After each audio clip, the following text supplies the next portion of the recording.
Hello everyone, this is Just a Dad. Today I'm going to do a review on this Anker 525 charging station. So I'm going to show you how it charges my iPhone and my MacBook Air. So it looks really nice. We do have a long extension cord. We got to plug it in. I like that it has a 90-degree angle on the side. We got three plug-ins on the back, and on the front, two USB-A, two USB-C. And I really like that these come off at an angle so that you can still plug stuff in below it. Okay, so it does have a little light that lights up right here. On the bottom, it does have these four rubber feet here. So the electrical rating is 125 volts, 60 hertz, 15 amps, 1,875 watts. Okay, so first let's plug in the MacBook Air. So on the back, there are two more lights. There's a surge protection light and a ground protection light. They're very dim.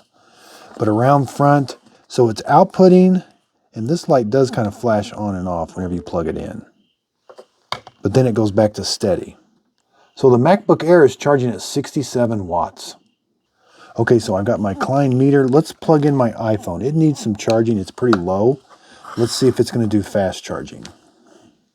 Okay, so with it charging the MacBook Air at 67 watts, it is fast charging the iPhone 9 volts at 2 amps, which is about 18 volts or 18 watts, going to my iPhone 13 Pro Max. Okay, so when I plug my iPhone in, the MacBook Air goes down to 45 watts, but it does fast charge my iPhone. So we're outputting almost 9 volts, 2 amps to the iPhone, which is almost 20 watts. iPhone 13 Pro Max fast charges at 20 watts. So this would make a great addition to a desk. Being able to plug stuff in the back here, that's a really nice feature, and having USB-C ports and USB-A ports on the front.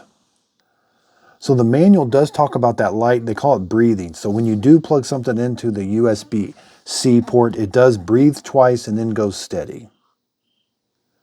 And then the AC input is 125 volts, 60 hertz, 15 amps max. AC output, 125 volts, 60 hertz, 15 amps.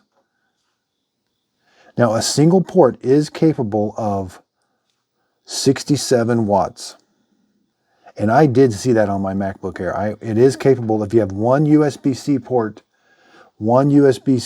plugged in, you are capable of 67 watts. But when you do plug something else into it, the one USB-C port does go down to 45 watts.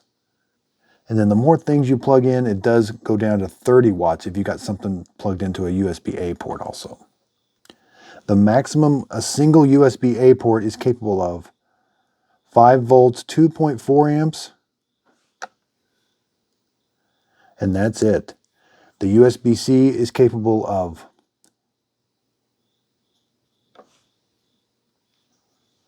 5 volts, 3 amps, 9 volts, 3 amps, 15 volts, 3 amps, or 20 volts, 3.35 amps. Let's go over dimensions really quick. So left to right, it's about 4 1/4. Front to back, about 2 1/2. Thickness right at 1 3/4. Yeah, it just looks really nice. Okay, so I plugged my Samsung S22 Ultra in. It does super fast charging into my Samsung S22 USB-C to a single USB-C port. So this is a very capable little charger. I hope the video helps. Thanks everybody for watching.